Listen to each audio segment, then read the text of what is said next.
संतों की चरण रज। एक लोहा फुटपाथ में पड़ा था, पारस स्पर्श हो गए तो ठाकुर जी के मुकुट में लग गए, है ना।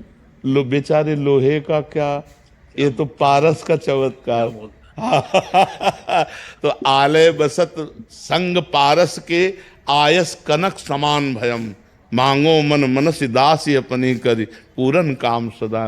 हम तो एक लोहा थे, श्री धाम की कृपा, रसिकों की कृपा, संतों की कृपा कि उन्होंने ऐसा बना दिया कि ठाकुर जी के यश गान, ठाकुर जी का नहीं तो माया का पंथ बड़ा विचित्र है, उससे निकल कर चलना ये केवल भगवान की कृपा, संतों की कृपा, गुरु जी की कृपा।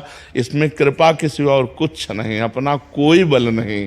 मूकम करोति वाचालम पंगुम लंघयते गिरिम, यत् कृपातम हम वंदे परमानंद माधव। ये भगवान की कृपा से ही अपने को साधु संग मिल रहा है, अपने को धामवास मिल रहा है, अपने को भगवत चर्चा सुनने और कहने का सौभाग्य मिल रहा है। संतों की कृपा से ही महाराज जी जो है ये ब्रज की शोभा हो रही है जी, और दूर दूर से इतने लोग आ रहे हैं जी, और बड़ी कृपा है, आपके दर्शन हुआ। महाराज जी साधक को जैसे राम मंत्र के जाप का निरंतर जाप भी होता रहे और सेवाएं सब चलती रहे, उसके लिए कुछ सबसे बड़ी बात है कि हमारी जिह्वा के अंदर पानी भी बिना ठाकुर जी को भोग लगाया न जाए। अगर हम अपनी बुद्धि को भगवदाकार बनाना चाहते हैं, रामाकार बनाना चाहते हैं, तो हमारी वैष्णव पद्धति में अमनिया पाना बिल्कुल निषेध है। तो ये ध्यान रखें कि हम जल भी बिना अर्पित किए ठाकुर जी को ना पाएं। यदि अपनी वैष्णव पद्धति से, अपनी वैष्णव मंत्र की बात हुई ना, तो हमारे जो वैष्णव आचार्य जन हैं उन्होंने आदेश किया है कि जलहू भूल न पीजिए, बिना लिए निज नाम।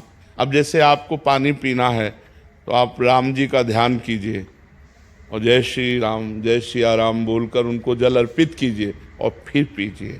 उचित तो ये है कि जो विग्रह अर्चावतार में विराजमान है उनको जल का भोग लगा करके, पर जैसे ऐसी जगह हम हैं कि नहीं, तो फिर उनको भाव के द्वारा अर्पित करके।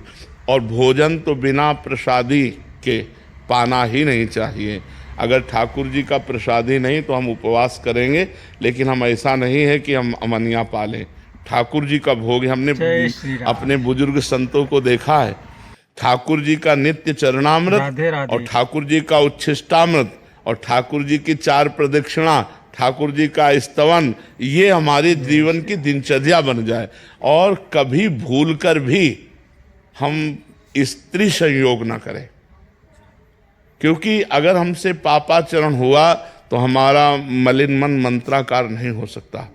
पापवंत कर सहज शुभाऊ, भजन मोर ते भाव न काऊ। हमारे जीवन में ये 3 बाधाएं बहुत जोर की आती हैं।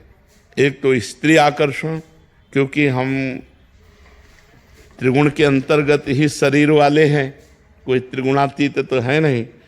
तो जब अंदर रजोगुण का प्रादुर्भाव होता है तो वो काम की तरफ आकर्षित करता है, और जब काम की तरफ आकर्षित होता है तो राम जी का विस्मरण हो जाता है, क्योंकि जहाँ राम तहाँ काम नहीं, और जहाँ काम नहीं राम। तो इसलिए सबसे पहला सूत्र रखा गया है कामिनी का त्याग। अगर गृहस्थ भक्त है तो अपनी पत्नी में केवल संतानोत्पत्ति के लिए शास्त्र आदेश करता है, और विरक्त भक्त है तो आजीवन स्त्री समाज का जय श्री राधे नमन करते हुए, जननी भाव रखते हुए, दूर से राधे राधे, मतलब कभी सहवास ना संयोग बनने पावे। अगर स्त्री सहवास का संयोग होता रहा तो राम जी से प्रीति नहीं हो पाएगी। हम ये नहीं कहते कि दुर्गति हो जाएगी, इसलिए नहीं कहते दुर्गति हो जाएगी कि जेहि अघ बध्यो व्याध जिमि बाली, सोई सुकंठ पुनि कीन कुचाली, सोई करतूती विभीषण केरी सफल। जन अवगुण प्रभु ये तो अब नहीं कह सकते कि शरणागत हो भगवान के, भगवान की शरण में हो कि अब तो दुर्गति तो नहीं कह सकते, पर प्रीति नहीं हो पाएगी। भगवान से प्रीति प्राप्त करने के लिए हमको कंचन, कामिनी और कीर्ति, इन 3 रागों का त्याग करना पड़ेगा, क्योंकि कंचन से राम नाम रूपी धन में प्रीति नहीं हो पाएगी। जो भगवान नाम मंत्राकार वृत्ति है ये हमारी छूट जाएगी।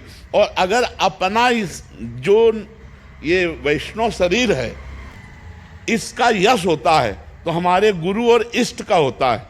अपने को ना मान ले, अगर अपने को मान लिया तो फिर सम्मानम कल्याति घोर गरलम नीचापमानम सुधा श्री राधा मुरली धरो भज सके वृंदा। फिर आपने विष खा लिया, सम्मान रूपी विष खा करके अभिमान रूपी उसका प्रमाद चढ़ा, तो फिर हम राम जी से प्रीति नहीं कर पाएंगे।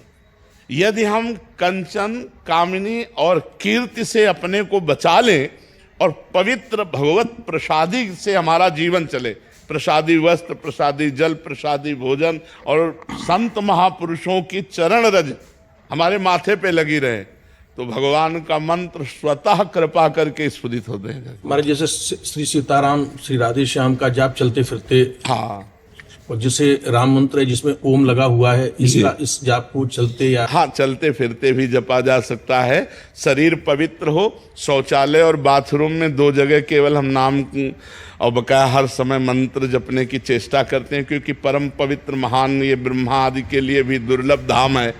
ब्रह्मेश्वरादि सुदरूह पदारविंद श्रीमत् पराग परमाद्भुत वैभवाया सर्वार्थ सार रसवर्षि कृपार्ध दृष्टे तस्या नमोस्तु वृषभानुभुव महिमने। ये लाडली जी की चरण रज है, लाडली जी की क्रीड़ा स्थली वृंदावन वन जो है ये रास भूमि है। अब यहाँ हम निरंतर मंत्र जप कर सकते हैं, लेकिन हमारी पादुका लघुशंका और सोच वाली ना हो। तो यदि हम जिस पादुका से लघुशंका और सोच गए हैं वही पादुका है तो फिर हम मंत्र नहीं जप सकते। यदि हमारी और पवित्र पादुका है तो फिर हम मंत्र वृंदावन में टहलते फिरते भी जप सकते हैं, गुरु मंत्र। और अन्य की तो बात नहीं कहते, अपने वैष्णव तो पवित्र ही रहते हैं, क्योंकि लघुशंका जाएंगे तो पवित्र आचरण करते हैं, शौच जाएंगे तो पवित्र आचरण करते हैं। तो अपने लोग तो चलते फिरते उठते बैठते हर समय मंत्र जप कर सकते हैं। केवल लघुशंका और जूठे मुंह और बाथरूम में जो हमारी क्रियाएं हैं उसमें है, हाँ, उनमें हम नाम का आश्रय लें और हर समय मंत्र जप करें।